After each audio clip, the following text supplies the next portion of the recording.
Hi everyone, hope everyone is doing well. Welcome to one more video series of My CryptoPal.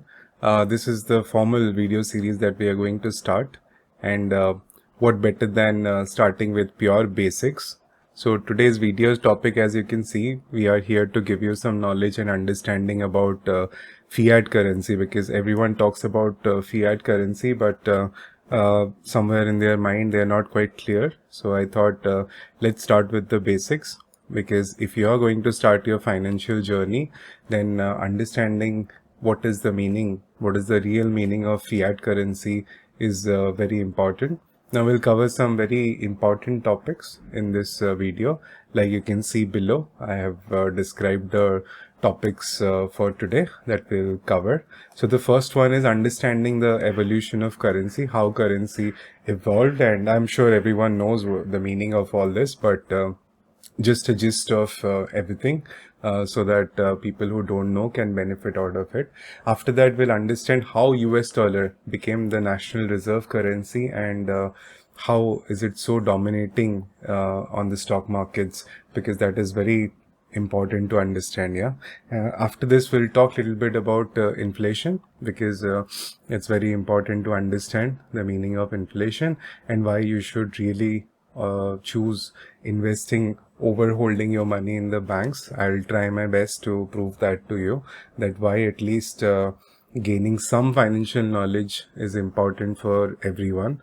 You don't need to be master in this field, but at least the basics knowledge you should have, so that you can make generational wealth by investing, or at least you can beat the inflation as it becomes more and more worse. So having said that, let's start with the video. Okay, talking about the evolution of money. So what I'll do is I'll show you some pictures and I'll try my best to explain them to you. Okay, so this is the evolution of money. As you can see, everyone is aware, we started with the barter system. Barter system meaning exchange of material or commodities. Yes, so if you want milk, you can give an egg and borrow milk from someone. Then we evolved to gold standard, but of course it was difficult to maintain because of the quantity issues, because when you do a small trade, meaning buying and selling is a trade. When you buy and you sell, you're basically trading. Not the logical meaning of it, but buy and sell means trading. So when you buy a small amount, fractionalizing the gold was very difficult. So that is why we moved on to metal coins.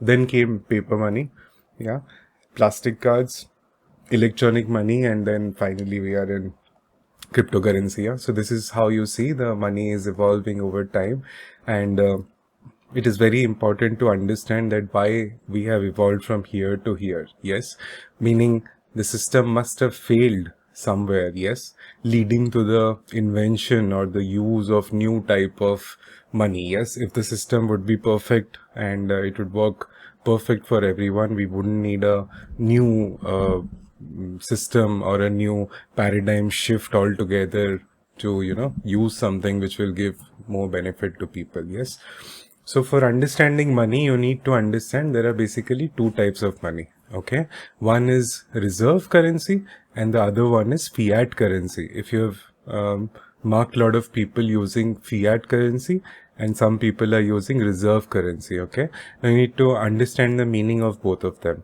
Yes, let's come to reserve currency. Now reserve currency means that any central bank, meaning if it is India, then the RBI is the central bank. Okay, the RBI has to peg the currency against the dollar. Okay, keep it very basic. Don't get into the intricacies of it, because you will not understand everything in one go.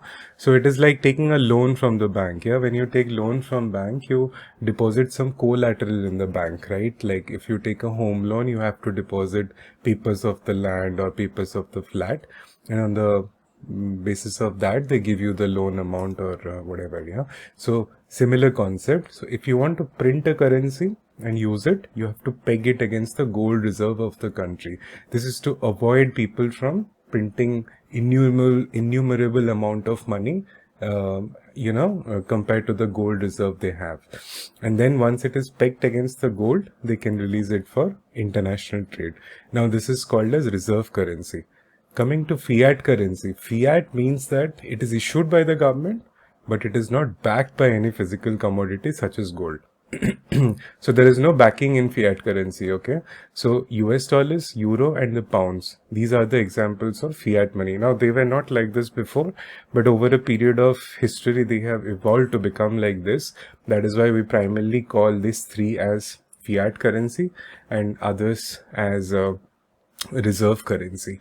Okay, now coming to understanding why you need to understand the dominance of US dollars or how it became the national reserve currency or the reserve currency of the world is very important. Okay, so to understand this, you have to visit history and lessons, and you have to refer. There are a lot of articles on internet, very good articles you can read, and you will have a good understanding of this. But what I have done is I have summarized the whole concept and I have put it down in a Word file, which I'll put in the description below, so people who have more knowledge of this can benefit out of this and read it and understand. I'll definitely recommend everyone to go through the document once. It will line up perfectly how the evolution has happened and how US dollar has taken over the world.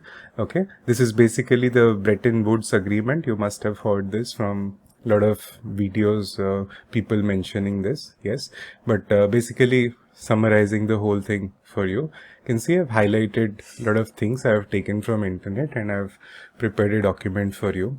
Okay, so the first thing you need to understand is before everything started, gold was the standard. Okay, now UK was the leader, meaning UK had the maximum reserve of gold that time. Yes, that is why the most dominating currency that time was British pounds.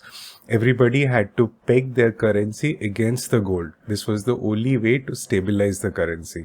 Okay, so Britain was the world's leading currency that time. Yeah, so the pound was the most dominating. I mean, this is before the World War One. Yeah, as the World War One started, you can see during the third year of the war, Britain needed funds to fund the war. Yes, because the war has to be funded. The soldiers have to be fed, militaries, equipments, everything. You need money for all this. Yes.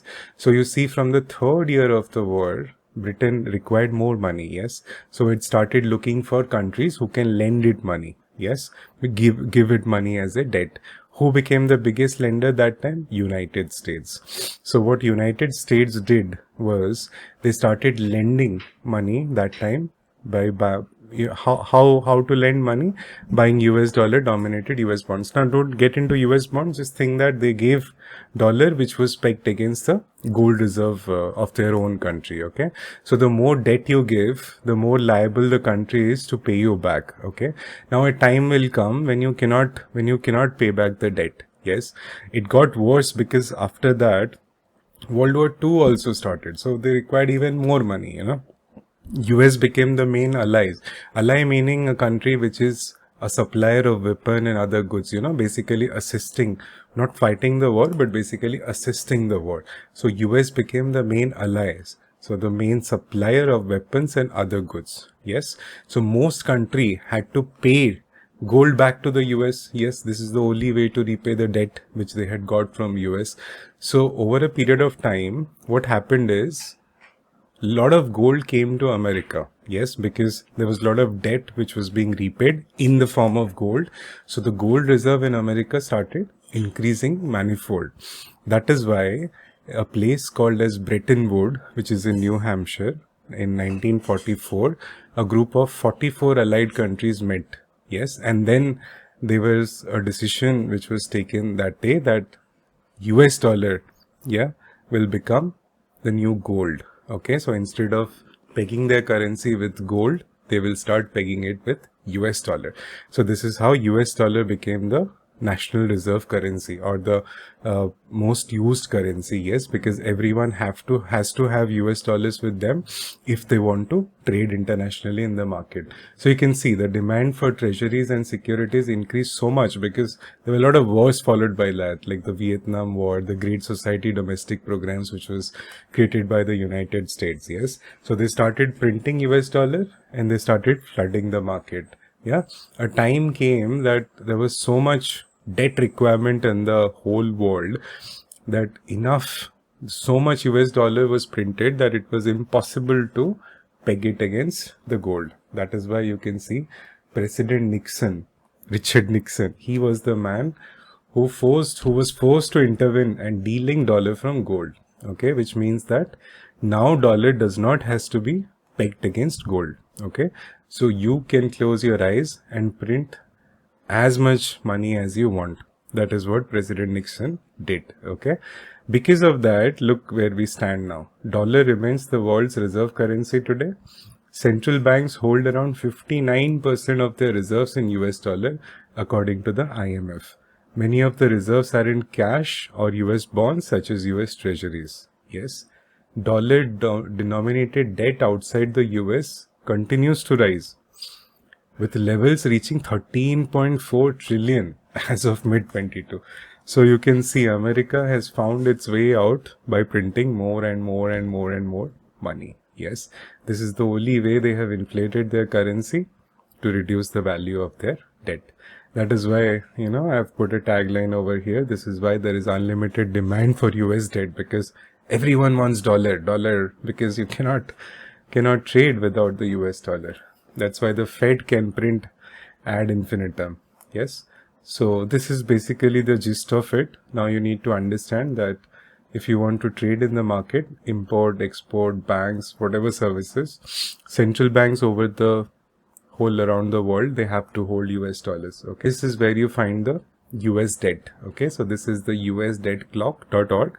This is a live website. If you go over here, you can see US national debt, how much debt per citizen they have, and debt per taxpayer. Yeah, this you can see the revenue over here, and you can see the debt over here. There are a lot of interesting terms over here. If you want, you can read through. I can explain this, but this will take a lot of time to explain each one. But the important thing is this one, US federal debt to GDP ratio. You can see it is 129.91%. Okay, we are definitely not going in the right direction. Yes, so you can see this much amount of debt per citizen has to be paid somehow. I don't believe that is ever going to happen, but this is a good amount of information. You can go to this website and see for yourself. Okay, now understanding how much have they printed over time. Okay, you can see over a 3.5 month period. Yeah, this is during the coronavirus crisis. The Federal Reserve in America has printed a little over $3 trillion in order to counter the economic impact of COVID-19. Unbelievable, $3 trillion. Yes, you see the Federal Reserve total asset was growing like this, and boom, it shot up during the coronavirus crisis. See, straight line up. 12 months of money printing right there for you. That is how the money stock has gone up. Okay. Now, maybe you don't understand all this. What is the meaning of all this? How is it going to impact you? But because of this money printing, there was a very good up run or a bull run that we noticed in the stock market. This is called quantitative easing, basically. That is why stock market was going up, crypto market was going up, housing market was going up, everything was going up and up. More liquidity build up. Finally, we have ended up in a recession, and markets are going down because it was expected. People kept on saying that we were going to have bull run till the next for the next 2 years, but you can see the amount of money that had been printed, the amount of debt that had grown, that has to be tightened. So now we are in quantitative tightening. Yes, that time we were in quantitative easing.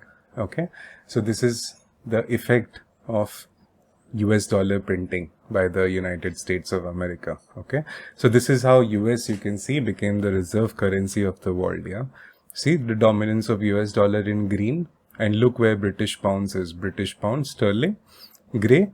Look at the gray dominance here, and look at the green dominance here. So this is how US has taken over market. You can see India is nowhere here also.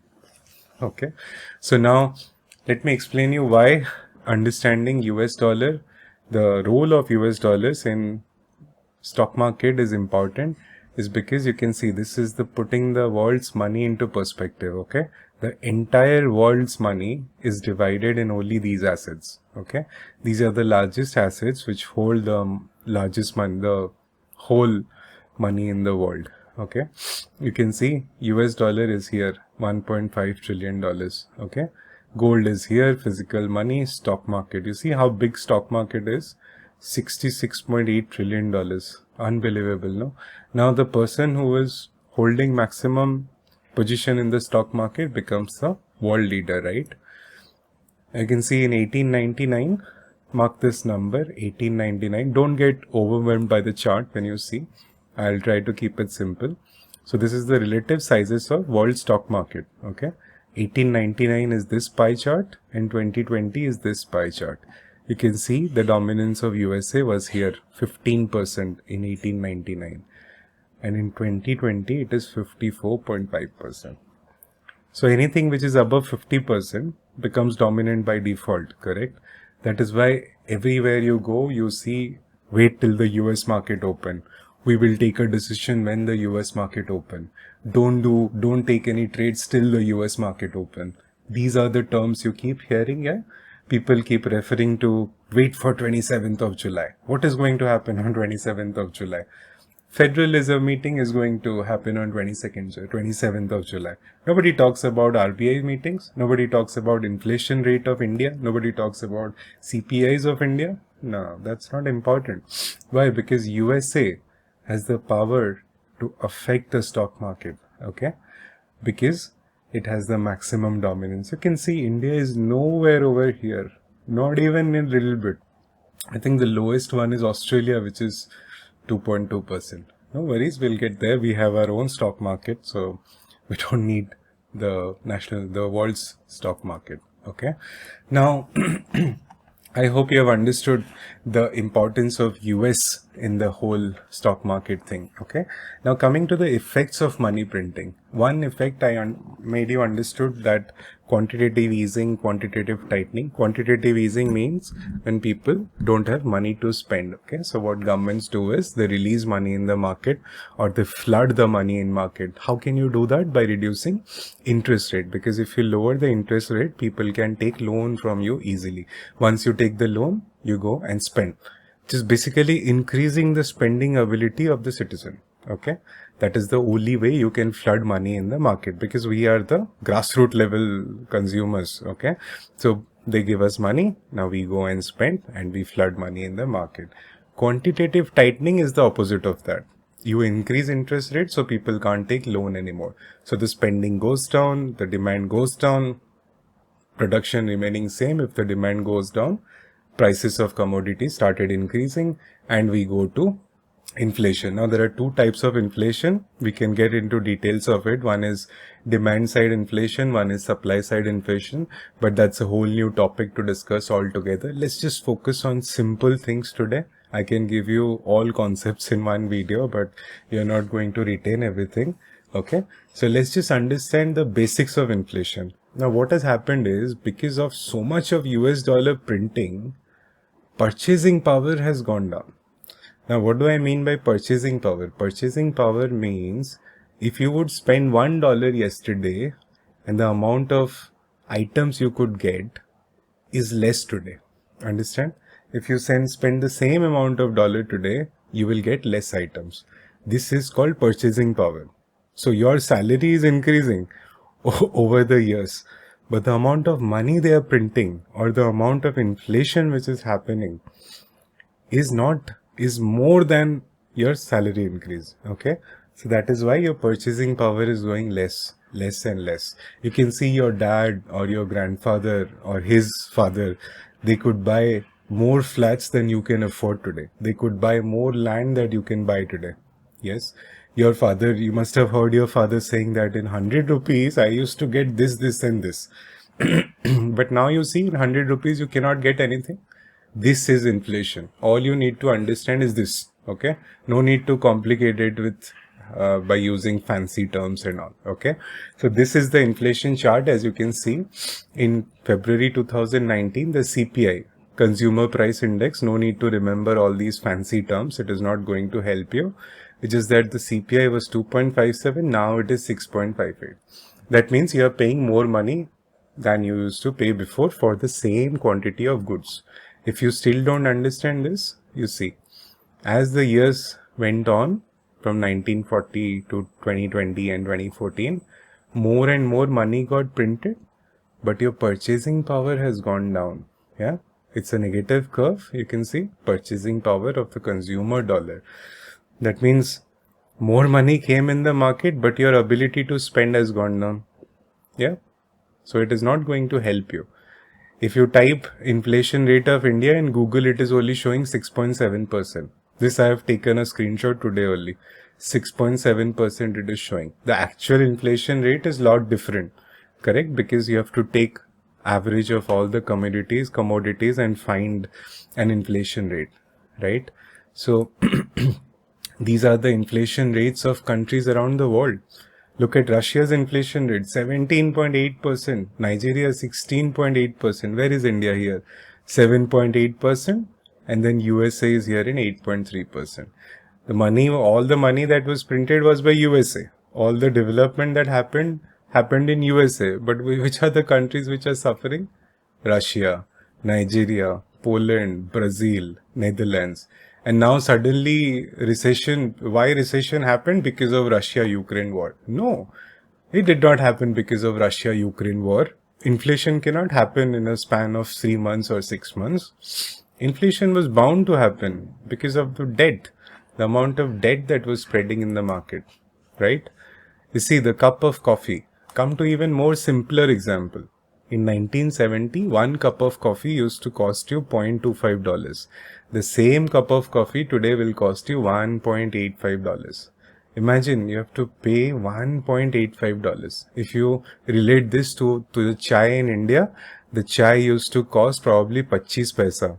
You know, I don't know, since I was born, it was so cheap. Today it is 10 rupees, and if you want to go for those fancy tandoori chais and Turkish style tea, it is 25 to 30 rupees in a local streets. If you want to have it in restaurants, this is a different other story altogether. This is one very good example of grocery carts. You can see in 1998, $20 could fetch you this much amount of grocery. Look how much you are getting in 2014. I have not even put 2020, because if I put 2020, there'll be only one Mentos in this grocery can. Yeah, so it's just to keep it simple, so that anyone who sees the video understand. All you need to understand is this is inflation. Okay, no need to understand CPI, Federal Reserve rate, what is the repo rate of RBI, PPI index. You don't need to understand all this. All you need to remember is whatever money I was spending yesterday, if I spend it today, I will get less amount of groceries for my family. That's the basic. Okay, let's make it even more simpler. What are the 2 major things you're using every day in your life when you wake up? One is egg and one is milk. Okay, everyone barring the vegetarians, they can use milk. Milk and egg, this is a daily necessity in any household. Okay, across the world, not only in India, across the world. Just look at egg. This is the 5-year average of egg prices in Mumbai. Okay, price per 100 pieces. I have only taken from January to December. It was 384 rupees for 100 pieces in January, and in December 420 rupees. Okay, you can see wholesale prices of eggs. Price surge in November from 2 to 18. So that's 2nd November to 18th of November. Not even 20 days, and the prices have risen from 450 to 600 rupees. This is just one example, yeah. What happens actually when price surges. This is in Delhi. The blue one is Delhi. The red one is Mumbai. Everything gets clear when you see it in a chart format, be it a bar graph format, be it a linear graph or a pie chart. Okay, charts are excellent. I love charts. Same thing is with milk. You see, the volume of milk production in India has gone up from 2007 to 2020. It has gone up. You can see the bar graph is increasing. Yes. Now, if the production is increasing, keeping the demand same, the prices should go down, no? But surprisingly, you are paying 6 rupees every year more for the same packet of milk that you're buying. Now, you don't need to be a genius for someone to tell you that it has gone up by more than 10% a year. Okay, you can see 24 rupees, 30 rupees in 1 year time. It has gone up by 6 rupees. You don't even need to calculate the actual percentage it has gone up by, because all you need to calculate is, has it gone up more than 10%? Yes. 10% would be 28 rupees, 26 rupees, correct? So if it has gone up by 10% and you are keeping your money in the bank, now what are the banks offering you every year? You see, this is the interest rate. On a savings bank account, you would get from different banks in India. Okay, this is just from Money Control. I have taken a screenshot. Not accurate, but the basic average is 4%. Sometimes it is even 3.25% if it's a new bank or a bad financial year for the bank. Okay, now you are getting an interest rate of 3 to 4% if you keep your money in the bank.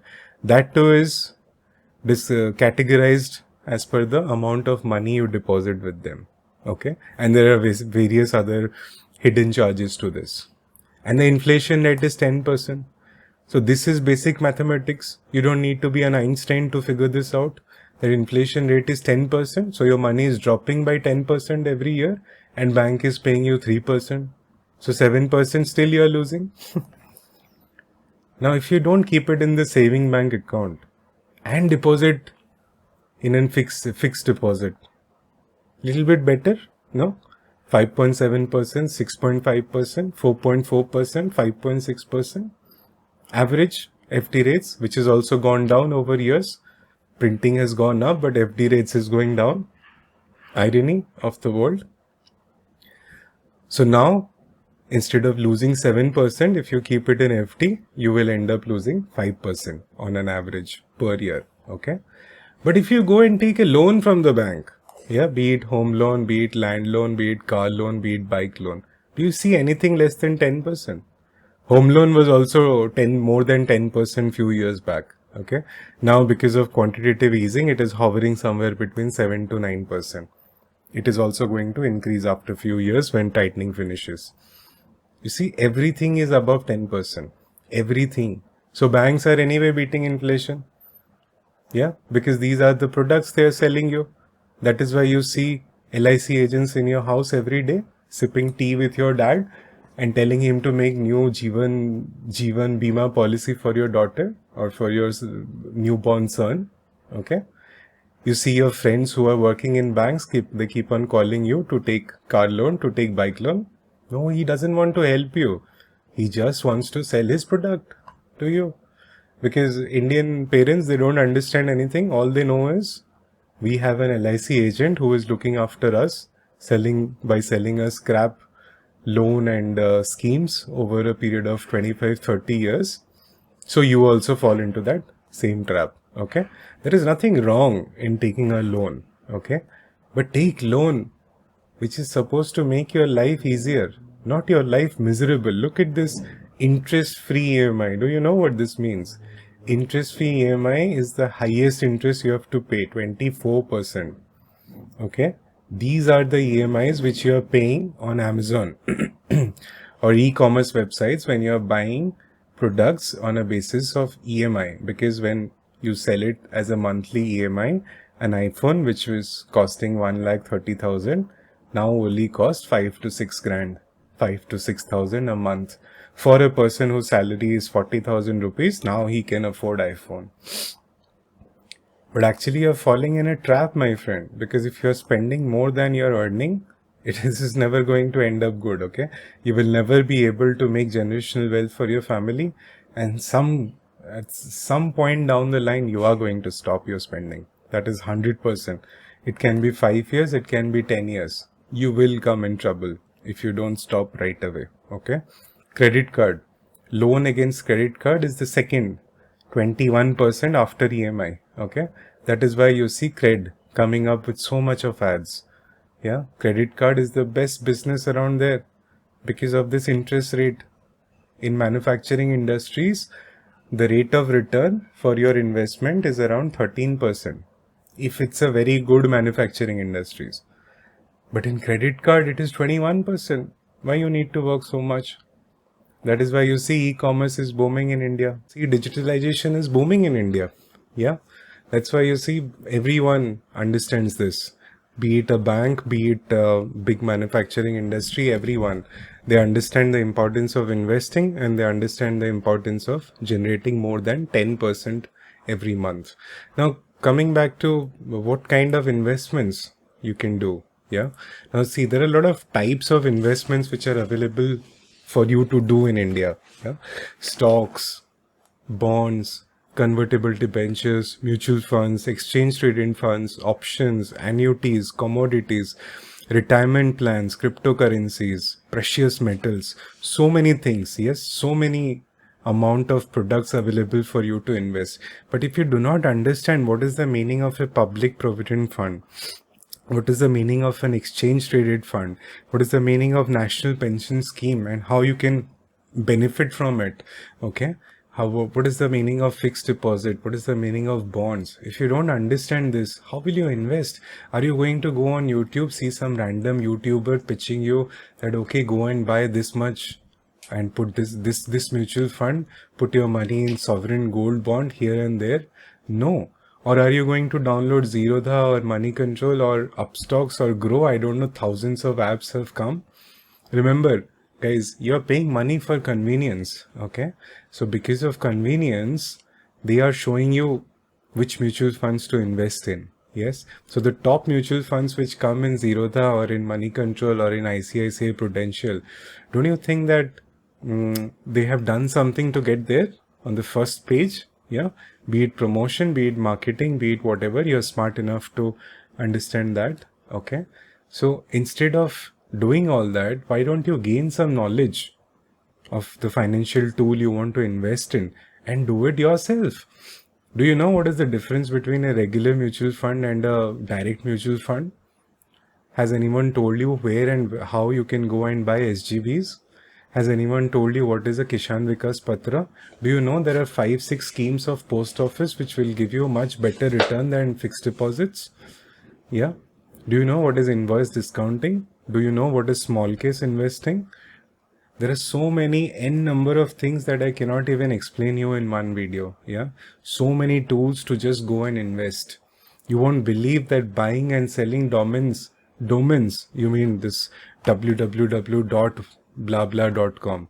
People are buying that domain and selling it later. That can also be traded. Okay. People are making money today out of nowhere just by sitting at home. Basic knowledge is important, guys. Yes. No, I mean, this is a very simple logic. Yes. Somebody taught you how to ride a cycle, be it your father, be it anyone who did it. Yes. So in the same, but once you know how to ride a cycle, you never forget it. Correct. In the same way, once you learn financial investing, you will never forget it. Correct. And it is not difficult. Believe me, it is the same way like riding a cycle. Slowly but steadily and consistently. If you do it over a period, if you're 23 now or 25 or below 30 now, all you need to do is give 1 year of your life, okay, to understand financial education. There is so much knowledge available across internet. It will be very, very easy for you. Okay. Just come and visit us 1 hour every day. You can subscribe, learn and earn with us. Okay. Come and see our video, get financial education from us, and I promise you, in 1 month, 6 months to 1 year time, you will have all knowledge about financial investing, not just crypto market. Crypto is the domain I like to invest and trade on. That is why mostly I'll speak about cryptocurrency. But my major goal is to cover the entire financial education, because in schools or in colleges, nowhere they are giving you financial education. None of you know. That is why LIC agents are so rampant in our lives. Okay? Because no one has that education. No one can counter them. Uncle says do an LIC, I go and do an LIC. Uncle says go and buy that plot, an airport is going to come in front of that. You will double your money in 2 years.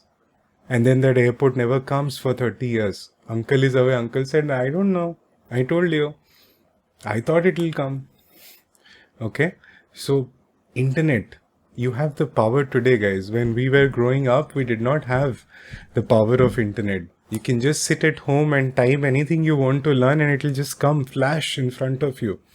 All you need to do is 1 hour every day. Okay. You see, these are the top rated websites in the world. Google, Facebook, YouTube, Wikipedia. Yeah. By looking at all this, you see so many of websites, people must be learning a lot of things. But when you start searching the most searched key phrases or categories, you get this in internet. You see porn, translate maps, free porn, sex, iPhone 6, mail, quick info, calculator.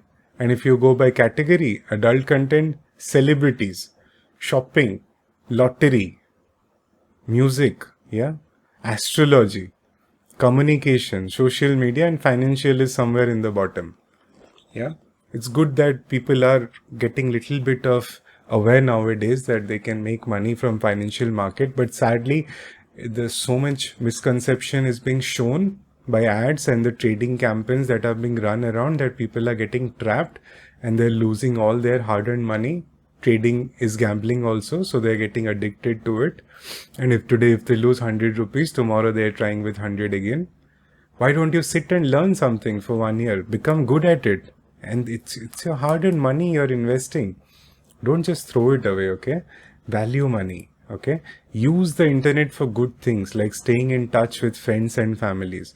You see, filling up spare time takes about 36.4% of the whole reason for using social media. Okay, 36.4%.